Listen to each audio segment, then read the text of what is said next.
que eu sei que você gosta muito, que é teatro, também com Renan Belmonte, que está aqui conosco. Renan é ator, é graduado em estudos artísticos pela Universidade de Coimbra e vai falar sobre um espetáculo que é Peço a Deus que me livre de Deus. Um espetáculo que começa amanhã, estreia amanhã, quarta-feira, e vai até domingo no Teatro Cláudio Barradas.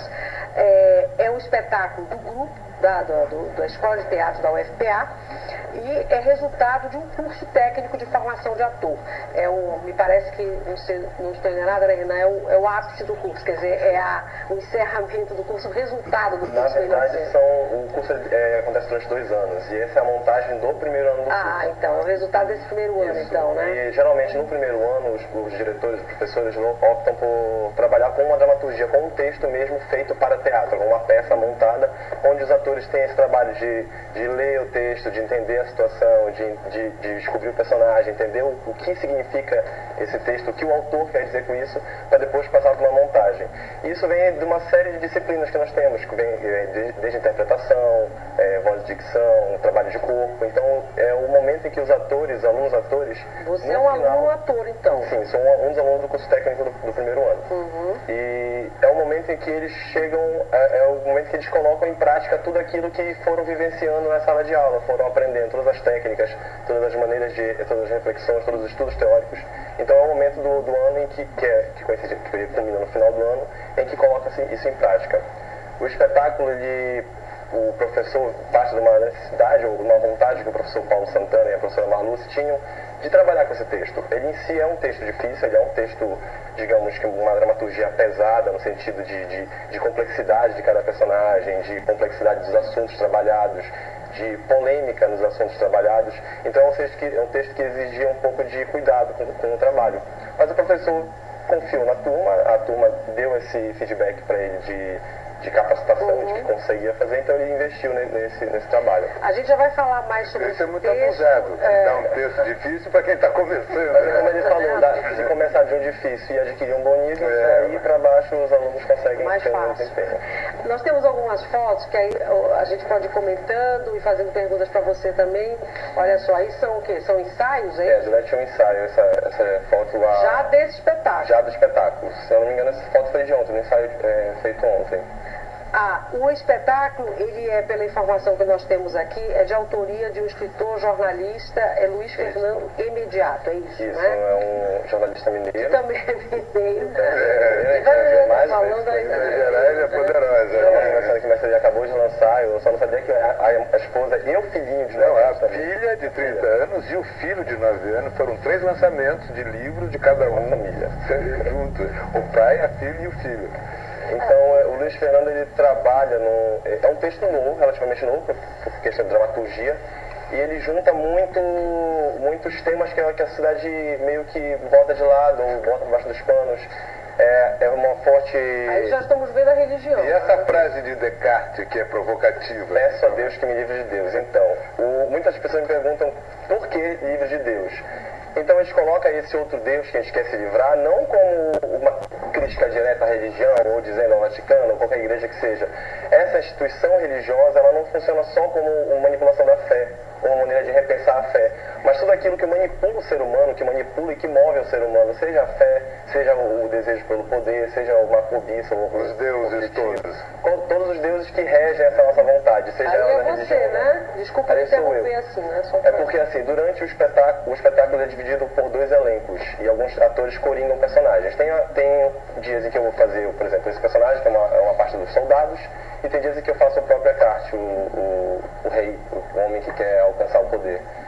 Então, a gente pode ver aí que a opção de estética é muito grotesca, é muito disforme, são coisas exageradas, seios protuberantes, parte do corpo bem deformadas. Isso reflete muito o que é a característica do próprio espetáculo, essa deformidade que o ser humano tem com as suas contradições, com seus desejos, com as suas ambições, e tudo isso é muito rebuscado do espetáculo, muito bem trabalhado. E esse texto já foi apresentado em algum lugar? Já foi apresentado por um grupo, nós até então entendemos um grupo, Companhia São Miguel de Investigação, não sei dizer o certo nome, mas já foi poucas vezes montado, né? Tanto que as referenciais que nós tínhamos de trabalho com outros grupos era meio que restrito. E aí o professor Paulo Santana focou mesmo em trabalhar com os atores, que os atores podiam entender, que os atores podiam extrair daquilo ali. O que é mais instigante, que não tem modelo, né? Isso. Exatamente por se tratar de um curso de formação. Aliás, para quem estiver interessado, a Escola de Teatro abriu agora, recentemente, as inscrições para os cursos técnicos em ator, em intérprete criador, que é o curso técnico em dança, e cenografia e figurino também. São cursos que têm duração de 2 anos, é São isso? cursos com duração de 2 anos. Essa prática de montagem, vale ressaltar que ela não é só o processo do curso técnico em ator. Ela é uma junção dos processos de vários cursos.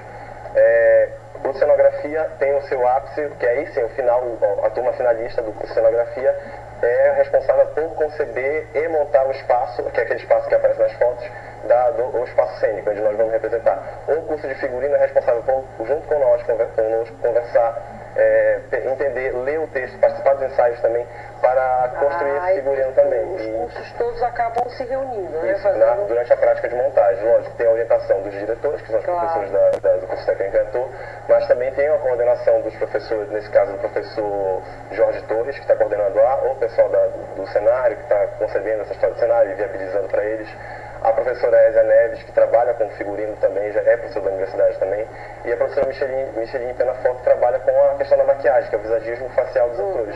É um espetáculo, por ser grotesco, por trabalhar muito esse não humano, ou então humano exagerado, exige uma certa estética diferente, tanto de corpo quanto de rosto. Então, a maquiagem também às vezes é rebuscada, o corpo do ator já não é só a proposta que o ator dá de deformar o corpo, vem um vestido uma vestimenta que cobre isso e que dá mais força para esse corpo, que dá mais expressividade para esse corpo. Sim, mas aí o ator também tem que se distinguir dessa roupa. O trabalho de vocês é bastante complicado. Toda a proposta de figurino e maquiagem parte de uma conversa de quem concebe com quem faz, no caso dos atores. Eles acompanhavam nossos ensaios, perguntam, estudam o texto conosco, tem o debate do que acha de cada personagem, o que representa esse personagem. Então a estética, como a gente está falando do grotesco, ela parte não só do que é bonito para a cena, mas é justamente do que serve como signo daquele personagem, ou daquela situação que é posta ali.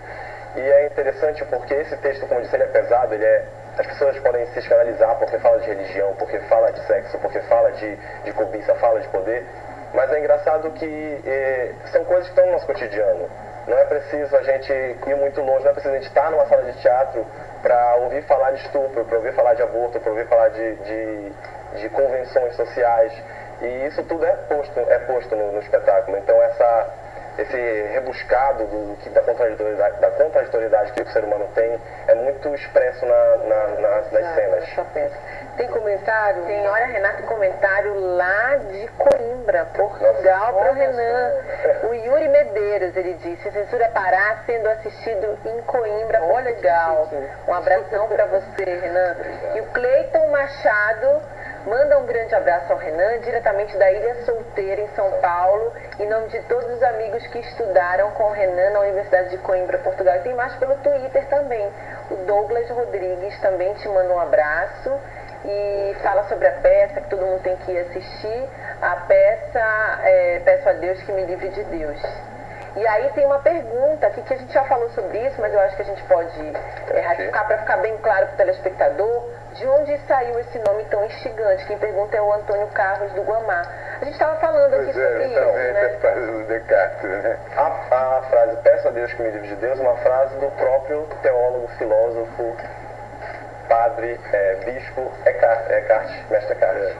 E ele na época, ele viveu na época da Inquisição, então numa época em que a igreja dominava, em que a igreja tinha todo o poder. E ele era conhecido justamente por ter sermões contraditórios. Ele era conhecido por colocar Deus e o demônio praticamente no mesmo patamar. Existem frases do tipo Deus e diabo, mas Deus é mais colérico, porque é Deus quem pune. Então, ele próprio arrumava formas de Cara polêmico, né? criticar, não criticar, mas instigar. Gostava de apanhar, porque na Inquisição, né? Exatamente, inclusive foi condenado pela Inquisição, foi condenado pelo Vaticano a ser. Mas antes de sair o veredito, antes de sair, na verdade, a cumprimento, ele teve infarto, foi morte de causas naturais. Mas ele, ainda antes de morrer, aceitou negar tudo que ele dizia para que não fosse queimado vivo na Inquisição. Mas ainda assim ele atacava muito a própria igreja. E eu acho que daí o porquê do imediato buscar o Eckhart e fazer essa comparação.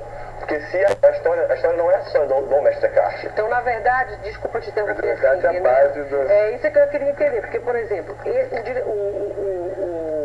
o autor do texto, que é esse jornalista, escritor mineiro, que é o Luiz Fernando Imediato, né?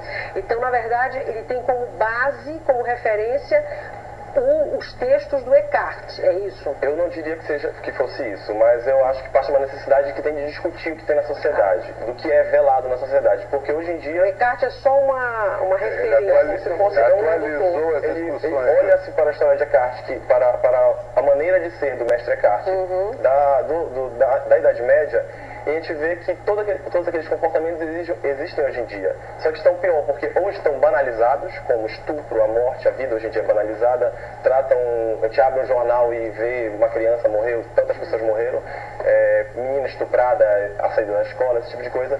Coisas que aconteciam lá, mas hoje ou estão banalizadas pelo excesso, pela intensidade de acontecimentos, ou estão veladas. Com a questão da manipulação da fé, a manipulação não só da fé, como da vontade do ser humano. Hoje em dia temos inúmeros organismos, seja da igreja, seja do governo, seja do capital, que manipulam o ser humano. Então, o que é uma forma de repensar, não a fé, mas repensar o que move o ser humano, o que move os objetivos desse ser humano na sociedade, o que move qual é o objetivo de vida dele, o que move ele. Então eu acho que o imediato, quando ele busca essas referências, lógico, tem toda uma carga religiosa, tem toda uma carga que foi uma época em que o ser humano viveu mergulhado na ignorância. Sim, porque ele está se referindo lá à Idade Média, né? E hoje em dia ele não vive mergulhado na ignorância, mas por muitas vezes é forçado aí ou propriamente vai. Provavelmente vive mergulhado na ignorância. Eu já ia dizer isso também, mas o Serginho falou por... Só pra gente, daqui a pouquinho eu vou chamar o intervalo, Renan, e aí o pessoal tem mais perguntas. Deixa eu só entender um pouquinho. Você é graduado em Estudos Artísticos pela Universidade de Coimbra. Que curso foi esse teu lá que você fez e agora aqui você fazendo esse na escola da UFPA? Então, eu há 4 anos atrás fiz o vestibular para licenciatura em teatro na Universidade Federal. Passei na licenciatura. No ano seguinte, entrei o curso técnico em ator para manter os dois. Enquanto isso, estava no Exército também. Uma coisa tudo a ver. Então você fazia o Exército, a Escola de Teatro da UFPA e esse curso técnico da escola também. O curso técnico e a graduação em teatro. Existem os dois cursos. Vale ressaltar isso também. A Escola de Teatro não tem só os cursos técnicos em dança. Ela tem uma licenciatura em dança. Tem uma licenciatura em dança, que foi a primeira a aparecer, que foi no ano de 2009 ou 2008. Em 2009 surgiu o curso de licenciatura em teatro. Eu sou da segunda turma. No terceiro semestre apareceu a oportunidade... Tudo isso você ainda foi para Coimbra? Pois é, apareceu a oportunidade que da CAPES. A CAPES lançou um edital do Programa de Licenciatura Internacional, onde alunos que são oriundos de escola pública e estão na condição de bolsistas integrais, ou estão de universidades particulares, ou são de licenciaturas em universidades públicas, são selecionados para esse projeto, para esse programa, e cada projeto seleciona 7 alunos. E nesse caso, até este ano, era só para Portugal, só para a Universidade de Coimbra. No ano seguinte, passaram para todas as universidades de Portugal, e a partir do ano passado foi para Portugal, deste ano, Portugal e França. Então é um programa em que o MEC viabiliza essa formação diferenciada para a licenciatura. Então você fez também essa graduação lá, né? Lá, estudos artísticos. Lá não seria focado em teatro, mas eu, pelas minhas referências óbvias, busquei a intensificação no teatro. Para a gente encerrar o bloco, tem mais coisas comentário, aí. Então está explicado aqui, olha, Maria Dolores Vieira, lá do Marco, ela te parabeniza, diz que você é muito jovem, muito inteligente e bem articulado, te dá nota olha aí, Obrigado. Eu gostaria de fazer um convite. Eu gostaria de convidar todo mundo, que é assim, as sessões acontecem de quarta e quinta, ou seja, dia 4 e 5, às 8 da noite. E sexta, sábado e domingo são 2 sessões, uma às 18 horas, outra às 20 horas. E dependendo de qual sessão for, é um elenco diferente. Então é uma maneira de fazer diferente, são linguagens diferentes. Pode ser a mesma cena, mas tem algo diferente. Então se a pessoa quiser assistir uma sessão e depois assistir a outra... Tem que assistir todas para poder ver o total. No Teatro Universitário Cláudio Barradas, que faz parte do Instituto de Ciência das Artes da Universidade Federal do Pará, que também está anexado à Escola de Teatro e Dança da FCA. Então pronto, peço a Deus que me livre de Deus esse espetáculo que estará no Teatro Cláudio Barradas a partir de amanhã, quarta-feira, até domingo, em horários diferentes e também com atores diferentes.